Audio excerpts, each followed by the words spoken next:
Formula ఈ race కేసుపై BRS working president KTR కీలక వ్యాఖ్యలు చేశారు. ఈ రేసు కేసుపై హైకోర్టులో ఏ తీర్పు వస్తుందో చూడాలన్నారు. తనను ఏదో రకంగా జైలుకు పంపాలని చూస్తున్నారన్నారు.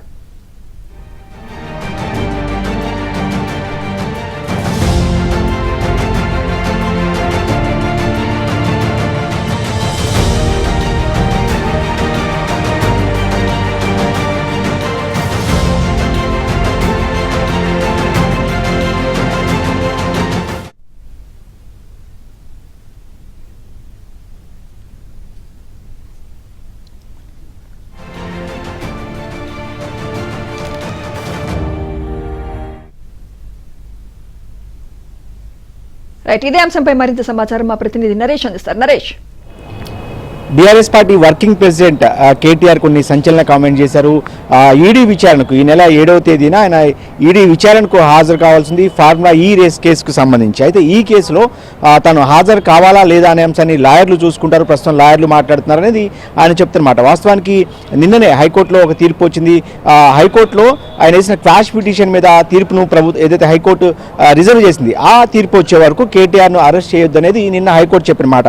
ఈ నేపథ్యంలోనే హైకోర్టు తీర్పు మీద తాను కూడా ఉత్కంఠగా ఎదురు చూస్తున్నారు. ఏం జరుగుతుందో చూద్దామంటూ కూడా కాసేపు క్రితమే మీడియా ప్రతినిధులతో కేటీఆర్ చెప్పిన మాట. ఇక ఈ రేసుకు సంబంధించి కొన్ని కీలక వ్యాఖ్యలు కూడా కేటీఆర్ చేశారు. ఈ రేసు నిర్వహించాలనేది తన ఆలోచన అయితే వద్దనేది రేవంత్ రెడ్డి, ముఖ్యమంత్రి రేవంత్ రెడ్డి ఆలోచన.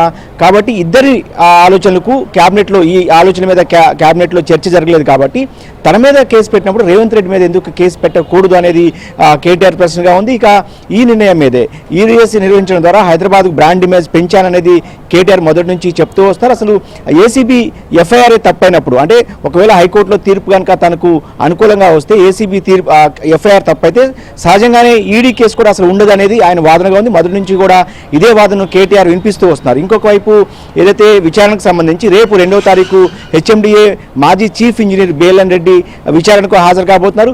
ఎల్లుండి అరవింద్ కుమార్, మాజీ మున్సిపల్ శాఖకు సంబంధించిన ఏదైతే మున్సిపల్ శాఖ కార్యదర్శిగా పనిచేసిన అరవింద్ కుమార్ కూడా ఎల్లుండి విచారణకు హాజరు కాబోతున్నారు. వీళ్ళిద్దరు విచారణ మీదనే ఖచ్చితంగా కేటీఆర్ ఈ నెల 7వ తేదీన విచారణకు హాజరు కావాలా వద్దనేది కూడా ఒక నిర్ణయానికి వచ్చే అవకాశం కనిపిస్తుంది. ఎందుకంటే కాసేపు క్రితమే ఆయన కొన్ని వ్యాఖ్యలు చేశారు. ప్రస్తుతం విచారణకు సంబంధించి, ఈడీ విచారణకు సంబంధించి తన అడ్వకేట్స్ ఆ వ్యవహారాన్ని చూసుకుంటున్నారనేది ఆయన చెప్తున్నమాట. ఇక తన మీద తనను ఏదో ఒక విధంగా జైలుకు పంపించాలనేది ముఖ్యమంత్రి రేవంత్ రెడ్డి కావచ్చు, ప్రస్తుత కాంగ్రెస్ ప్రభుత్వం చాలా ఉవ్విళ్ళూరుతుంది.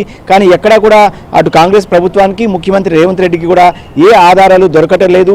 దాదాపు 6 ప్రయత్నాలు ఈ ఏడాది కాలంలో తనను జైలు పంపించడానికి 6 ప్రయత్నాలను ప్రభుత్వం చేసింది. ఇది 6వ ప్రయత్నంగా కూడా ఈ కేసు ఏదైతే ఫార్ములా ఈ రేస్ కేసు ఉందో ఇది 6వ ప్రయత్నము. ఇందులో కూడా ప్రభుత్వం సక్సెస్ కాదు. తాను ఎక్కడా కూడా తప్పు చేయలేదు, ప్రభుత్వానికి ఎక్కడ ఆధారాలు లేవు, ఇది వాంటెడ్గా పొలిటికల్ ఇన్ఫ్లుయెన్స్ కేసు అనేది కూడా మొదటి నుంచి కేటీఆర్ చెప్తూ వస్తున్నారు. ప్రస్తుతం ఈ మాటకే తాను కట్టుబడి ఉన్నానని కూడా కేటీఆర్ చెప్తున్నమాట.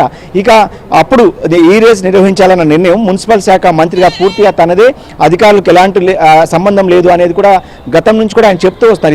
ఇదే మాటకు తాను కట్టుబడి ఉన్నాను, మాటను మార్చాల్సిన అవసరం లేదు. ప్రస్తుతం ఒకవేళ విచారణకు వెళ్తే కూడా ఈ మాటనే అధికారులకు ముందు కూడా గట్టిగా వినిపిస్తానని కూడా కేటీఆర్ చెప్తూ వస్తున్నారు. ఇక 55 కోట్ల రూపాయలు అటు ఆర్థిక శాఖ అనుమతి లేకుండా ఎలక్షన్ కోడ్ అమల్లో ఉన్నప్పుడు అటు ఏదైతే ఎన్నికల కమిషన్కు సమాచారం ఇవ్వకుండా ఆర్థిక శాఖ నుంచి ఏదైతే 55 కోట్లు విదేశీ కంపెనీకి చెల్లించడం వల్ల ఈడీ ఇటు హెచ్ఎండి అదనంగా 8 కోట్ల రూపాయలను ఆర్బీఐకు కట్టాల్సి వచ్చింది. ఈ అంశాలన్నీ కూడా పూర్తిగా తన పరిధిలోనే జరిగాయి.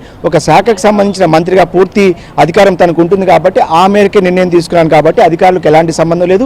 అధికారులను కూడా కావాలనే ప్రభుత్వం ఇరుకొని పెడుతుంది. అంటే తనను అరెస్ట్ చేయాలంటే ఖచ్చితంగా అధికారులు ఎవరో ఒకరిని బలి చేయాల్సి ఉంటుంది. కాబట్టి ఖచ్చితంగా అందుకు ఈ అధికారులను ఉపయోగించుకుంటున్నారనేది కేటీఆర్ చెప్తున్నమాట. ఏదేమైనప్పటికీ కూడా హైకోర్టు తీర్పు వచ్చే వరకు కూడా వేచి చూస్తాను. న్యాయస్థానాల మీద తనకు నమ్మకం ఉంది. ఖచ్చితంగా న్యాయస్థానాల మీదనే తన మీద ఏదైతే కేసులు నమోదవుతున్నాయో వాటన్నిటి మీద కూడా ఎదుర్కొంటారంటూ కూడా కేటీఆర్ కొన్ని ఇంట్రెస్టింగ్, అంటే రాజకీయంగా ఈ ఏడాది మొదటి రోజున కొన్ని ఇంట్రెస్టింగ్ కామెంట్ చేశారు. అదేవిధంగా రాజకీయంగా కూడా తమ పార్టీ గడిచిన ఏడాది కాలంలో కొంత గడ్డు పరిస్థితిని ఎదుర్కొంది. రాబోయే ఈ ఏడాది మొత్తం కూడా కూడా పూర్తిగా క్యాలెండర్ అంతా కూడా బిజీగా ఉంది. ఈ ఏడాది ఏప్రిల్ 27న బీఆర్ఎస్ పార్టీ ఆవిర్భావ దినోత్సవం సందర్భంగా భారీ బహిరంగ సభ కూడా నిర్వహిస్తాము. అదేవిధంగా కొత్త అధ్యక్షుని ఎన్నుకోవడంతో పాటు కమిటీలు నిర్వహిస్తామని కూడా కేటీఆర్ చెప్తున్నారు. ఏదైనప్పటికీ కూడా ఈ నెల 7వ తారీఖున ఆయన ఈడీ విచారణకు హాజరు కావాల్సి ఉంది. కాబట్టి ఈ లోపలే కనుక హైకోర్టు తీర్పు కనుక వస్తే, హైకోర్టులో కనుక తీర్పు తనకు అనుకూలంగా వస్తే, అంటే ఎఫ్ఐఆర్ కనుక ఏసీబీ నమోదు చేసిన ఎఫ్ఐఆర్ ఆధారంగానే ఈడీ రంగంలోకి దిగింది. అంటే ఏసీబీ ఎఫ్ఐఆర్ కనుక క్వాష్ అయితే కనుక ఇక ఈడీ విచారణ అనేది ఉండదనేది ఆయన ఆశ. సో ఈ మేరకు ముందుకు వెళ్తున్నారు. ఖచ్చితంగా తన అడ్వకేట్స్ అంతా కూడా ఈ వ్యవహారం నడుపుతున్నారు. ఇక ముఖ్యమంత్రి రేవంత్ రెడ్డి టార్గెట్గా కూడా పదే కేటీఆర్ కొన్ని కామెంట్స్ చేస్తారు. రేవంత్ రెడ్డిని ఇప్పటికీ కూడా ఏడాది కాలంగా ఆయన ముఖ్యమంత్రిగా పనిచేసినప్పుడు కూడా ముఖ్యమంత్రి కుర్చీకే ఆయన కళంకం తెస్తున్నారు అనేది కూడా కేటీఆర్ కామెంట్స్గా ఉంది. ఏదేమైనా కూడా ఈ నెల 7వ తేదీన ఈడీ విచారణకు హాజరయ్యే అంశం అయితే తమ లాయర్లు చూసుకుంటారనేది కేటీఆర్ చెప్తున్న మాట. Right, thank you Naresh.